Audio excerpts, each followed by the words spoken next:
Hey everyone, I want to give you guys my initial impressions on this Kubota KX 018-4 that I've rented this machine out.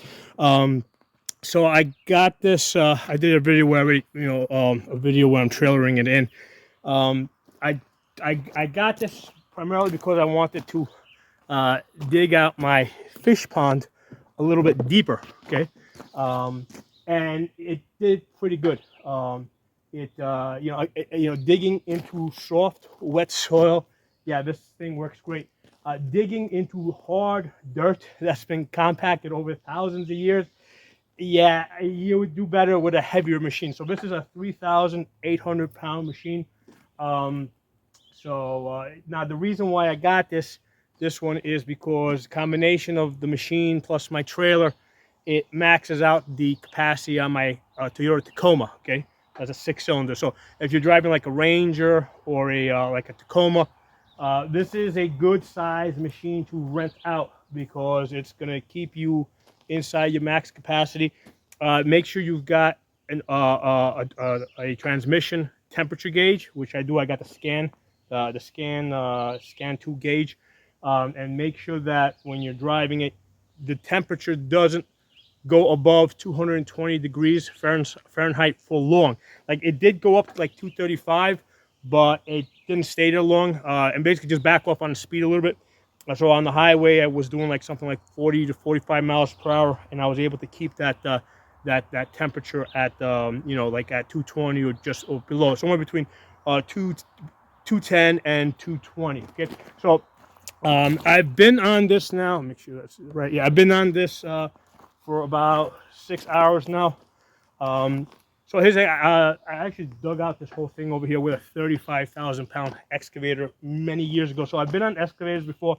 I've had like 8,000-pound excavators, 15,000-pound excavators, 35,000-pound excavators that I've been on. But I don't get to use them that often. You know, it's like because I have a tractor that does most of my work. I got a stump bucket on my tractor, which is good for light digging. But when you really want to do some digging where you can reach down, by the way, the max digging depth on this is 7 feet. Realistically, it's going to be closer to 4 or 5 feet because remember, you got to reach out. I mean, the max digging depth of 7 feet is going to be like in a very limited area, like maybe about that big. So your realistic max digging depth is probably closer to 5 feet. Okay, so in soft soil works great. On hard soil like this, it takes a little bit of work. Initially, I was thinking to start off with digging the pond because I knew that was going to be soft soil, and I said, hey, let me reacquaint myself with the controls. That turned out to be not such a great idea because the problem is like when I'm digging into the pond, you can't see the bucket. So it ended up being a better idea to come to this area over here. Even though this dirt was harder, I could see the bucket. It took me, because I haven't been on an excavator now for almost 2 years. So it took me about an hour to kind of get used to the controls again, right? Took me 3 hours to get really comfortable with it. 6 hours in, if my brain's working right, I can work this pretty good. Let me see if this video's running, and let's fire this thing up. Oh, this blade over here, basically that's for stabilizing, right? I mean, yeah, you can push dirt. You're not going to push a whole lot of dirt with that, but that's basically, it helps you stabilize the machine. So that's how you're going to see me using it here.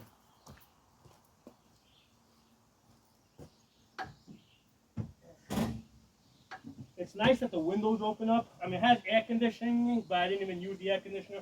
I'm just using the windows.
change you guys. I'm gonna put you guys on the other side because that's where I need to dig. You should get some decent look from there. Actually, let's put you up on the dirt here.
Can I go to, no. Oops.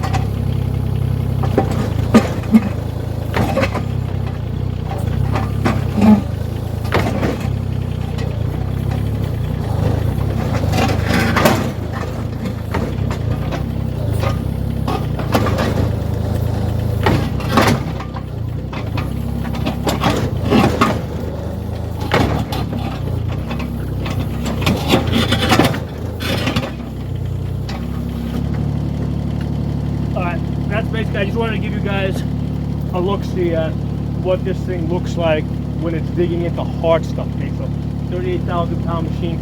Yeah, if you're trying to dig into soil that's like been compacted for like thousands of years, yeah, get yourself a bigger machine. This was good for, because I primarily wanted to dig out my pond a little bit deeper, so this worked out okay. Plus, it was a good trailering weight for me. If I needed a heavier machine, I would just rent the, rent the heavier truck to tow it for the day. the way this is working out pretty good. Like, because it cost me like $250 with taxes and insurance. It was $300 to rent this for 8 hours. Okay, so I got a lot done. Dug my pond deeper, and also I've got some extra dirt here. I'm basically quarrying this so that I just have extra dirt to work with.